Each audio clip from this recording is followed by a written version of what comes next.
Look, there are a few phrases that will deflate a parent more during a school meeting than these words. They do not qualify, especially when you see your child struggling academically, having problems behaviorally, coming home and falling behind socially, and then just being exhausted after trying to keep it together at school all day long. So what does that phrase really mean? Does it mean that your child is actually fine, or does it mean something a little bit more complicated than that? I'm Ken from the JET Institute of Learning, and today we're here to break down one of the most complicated terms and misunderstood terms that parents hear in IEP meetings or in any school meeting. The D and Q are that they do not qualify. So here's the first thing that parents need to understand. Special education eligibility is based on a legal standard that says two things: that children have to demonstrate a disabling condition, and that they also have to be significantly impacted by that disability to the point where they need special education and related services just to access the general education curriculum. So that can seem like a lofty standard and a confusing one, because your child can absolutely be struggling academically, having problems behaviorally, falling behind their friends and peers socially, and still not meet eligibility criteria. So understanding the legal guidelines and ramifications as to what qualification actually means will really help you go into an IEP meeting and be collaborative and not be combative when they say your child does not qualify. And this is where parents can feel blindsided and confused, because emotionally parents hear your child is struggling, but they're not struggling enough. But you are experiencing the nightly homework battles, the attention difficulties, forgetting, being fidgety, having fights or problems with brothers or sisters, having a problem interacting with their peers, and having all types of difficulties that you see outside of the school setting, but that you know significantly impacts them. And you just want to know, is this a disabling condition, or is this just something all children go through? So keeping that in mind will really help you to understand the difference.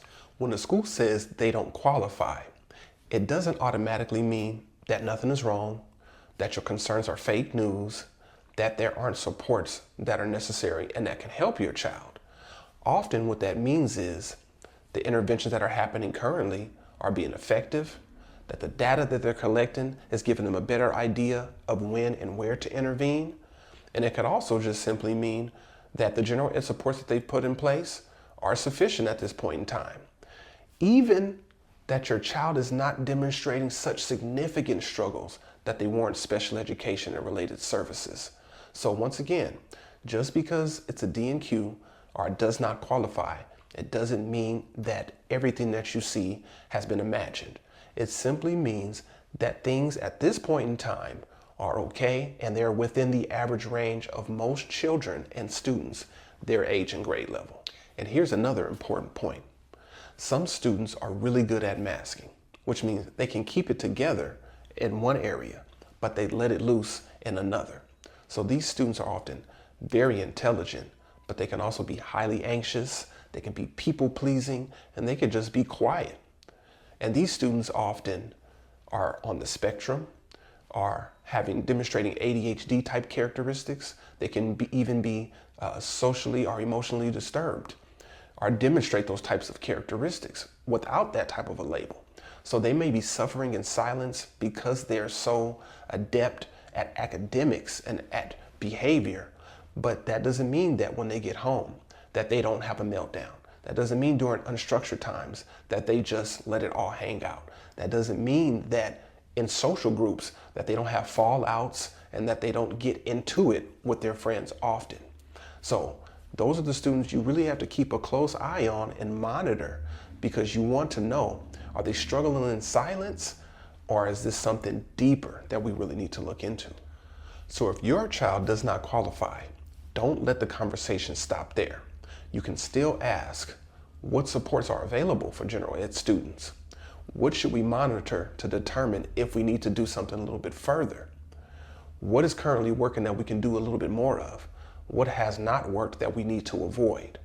because gaining this information will help you know what to do, whether they have a disabling condition or not.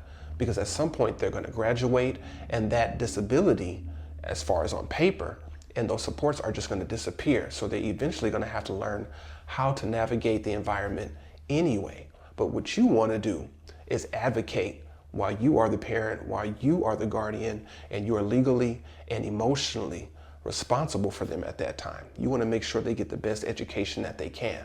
So ask those questions, because they will keep you in the loop.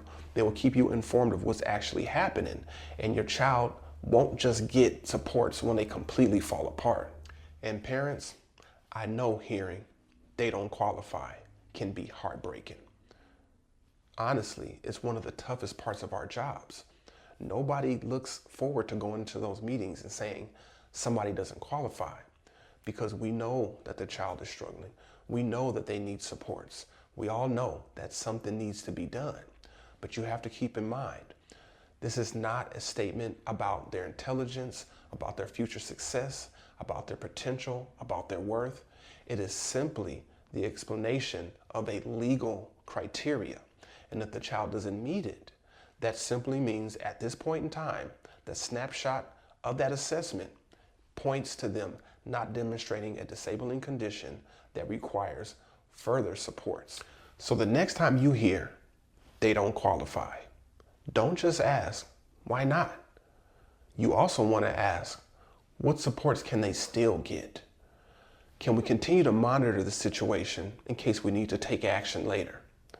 What can we do in this general ed environment that may be supportive of our child?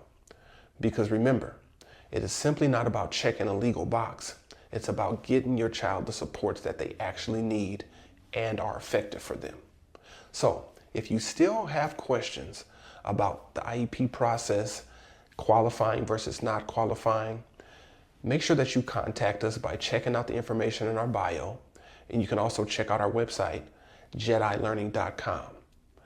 Parents often have questions and don't know where to go or who to turn to when they arrive at situations like this. And a lot of times the school district is in the same boat.